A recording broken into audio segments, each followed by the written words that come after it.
시청자 여러분 안녕하십니까? 사전투표율이 사상 최고를 기록을 했습니다. 이 같은 추세라면 최종 투표율은 70%에 육박할 것으로 보입니다. 4년 전에 민주당이 압승을 했던 선거의 66.2%를 훌쩍 뛰어넘는 것입니다. 이 같은 높은 투표율이 어느 당에 유리할지 사실 논란이 분분합니다. 네, 과거에는 이제 2012년 박근혜 비대위원장 시절의 선거, 당시에 이 새누리당이 152석을 얻었던 선거 승리의 그때의 투표율은 55.2%였습니다. 자, 그러나 이제 한 10년 지난 지금 많이 달라졌습니다. 60대 이상의 유권자들이 전체의 32%, 약 3분의 1을 차지하고 있기 때문에 투표율이 전체가 높아진 것이 만약에 이런 점을 고려한다면 이 60대 이상들의 높은 어떤 이 유권자 증가, 4년 전에 비해서 200만 명이 늘었습니다. 그렇다면 높은 투표율이 국민의힘에게 결코 불리한 것만은 아니다. 이런 식의 주장을 하는 전문가들도 있습니다. 반면에 40대, 50대 이 민주당과 조국 세력의 중추 지지 세력인 40대, 50대의 투표율이 많이 올라가서 이런 결과가 나왔다면 국민의힘에게 절대적으로 불리합니다. 2030은 최근에 이제 보수와 진보 거의 비슷한 이 비율을 보이고 있기 때문에 이들의 투표율 증가는 어느 당에 특별하게 유리하다라고 얘기할 수는 없습니다. 시청자 여러분, 어쨌거나 이번 총선의 최대 화제는 조국 혁신당입니다. 일부 여론조사에서 이미 국민의 미래를 추월을 해서 비례대표 정당 1등으로 나온 결과들이 있습니다. 제가 오늘은 제가 이 조국 대표의 선거방송 10분짜리 연설을 여러 차례 들어봤는데 그는 이 자신이 징역 2년을 선고받은 그리고 모든 혐의가 유죄 판결을 받은 그리고 자신의 패밀리들이 재판에서 징역을 살고 또는 벌금형을 받았던 이런 사건에 대해서 저는 흠결이 많은 사람입니다라는 문장 하나로 넘어갑니다. 그러고 나서 윤석열 정권에 대한 아주 지독한 사실 왜곡과 선동을 해댑니다.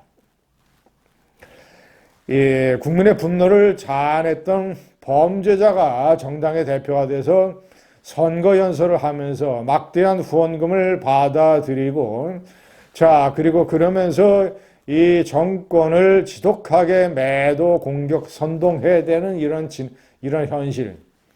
과연 이 조국 지지자들의 정체는 어떤 사람들인가 제가 분석을 해봤습니다. 4가지 유형으로 정리를 했습니다. 옆에 제가 이 명기한 대로 첫 번째는 강성 조국 개딸들입니다. 2019년, 2020년 조국 사태 때 서초동에서 열린 조국 정경심 수호 집회를 가득 메웠던 많은 인파들, 그 사람들이 골수 조국 강경 개딸 지지자들입니다. 조국은 정직하다고 얘기했던 작가 조정래, 그리고 당시만 해도 조국을 지지했던 공지영, 안도현, 가수 이은미, 이런 사람들의 열성적인 지지 세력들, 이것이 조국 지지자들의 첫 번째 유형입니다. 자, 두 번째는 첫 번째는 아주 조국이 잘못한 것이 별로 없다라고 하는 맹목적인 아주 그런 조국 지지자들이죠. 두 번째 유형은 좀 다릅니다. 조국이 잘못을 했고 그가 재판을 받아서 징역형을 받은 사실을 잘 알고 있지만 자신들의 시각으로 봤을 때는 조국 패밀리가 상당히 이 강도 높은 사법적인 어떤 시련을 겪었다. 그래서 짠하다. 그래서 연민과 동정을 가지고 있다라고 하는 세력들입니다. 자, 세 번째는 조국이 잘못한 것도 알고 조국에 대한 어떤 조국 패밀리에 대한 동정, 연민 이런 것도 별로 상관이 없지만 정치 공학적으로 생각을 해서 조국 혁신당이라고 하는 정권 18년에 불을 붙인 이 정당을 강력하게 지지함으로써 이 정당에게 일종의 10석 내지 15석 이런 비례대표를 갖다 주면서 이 정당으로 하여금 어떤 윤석열 정권에 대해서 회초리를 들게 만드는 일종의 도구로 이 정당을 써먹겠다라고 하는 도구론.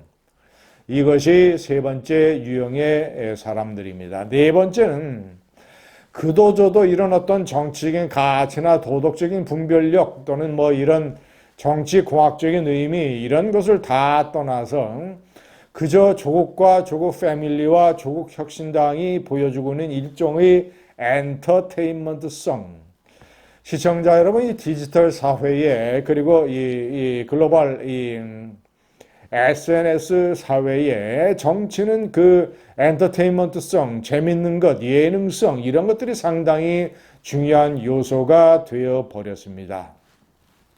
무엇보다도 재밌는 것에 쏠리는 젊은 세대들, 그리고 무엇보다도 정치든 뭐든 정당이든 뭐든 재밌어야 한다고 믿는 그런 사람들의 눈에 조국과 조국의 패밀리와 뭐 조국의 딸이 외모를 이용해서 인터넷 유튜브를 만들어서 외국에 돌아다니면서 그런 동영상으로 후원을 받고 자신의 약혼 발표를 하고 약혼 축의금을 또 이 후원금으로 받고 정경심 교수가 휠체어를 타고 왔다 갔다 하고 그리고 이 감옥의 영치금 후원금으로 2억 넘게 받고 조국의 책이 뭐 베스트셀러가 되고 조국의 비례대표 당선권 안에 역시 징역 3년을 받은 황운하 의원이 당선권 8번으로 되고 어쨌거나 저쨌거나 하여튼 이들이 만들어내는 도덕도 가치, 판단 이런 것을 다 떠난 일종의 엔터테인먼트성.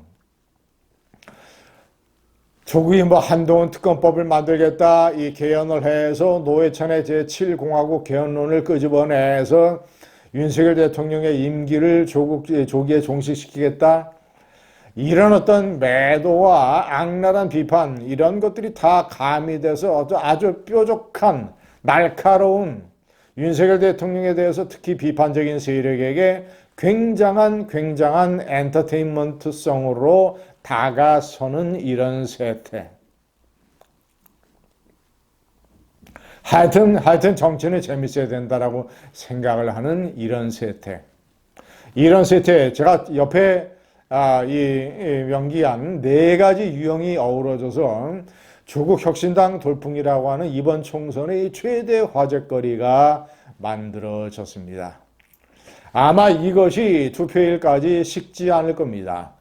조국당은 10석에서 15석, 그 안에 어떤 이 지점을 차지할 것입니다. 그렇지만 조국신당이 이제 국회에 들어가서 벌이는 각종 행태 이런 것들이 한국 사회와 국가에 끼치는 해악은 고스란히 조국 지지자들이 치러야 할 대가가 될 것입니다. 감사합니다.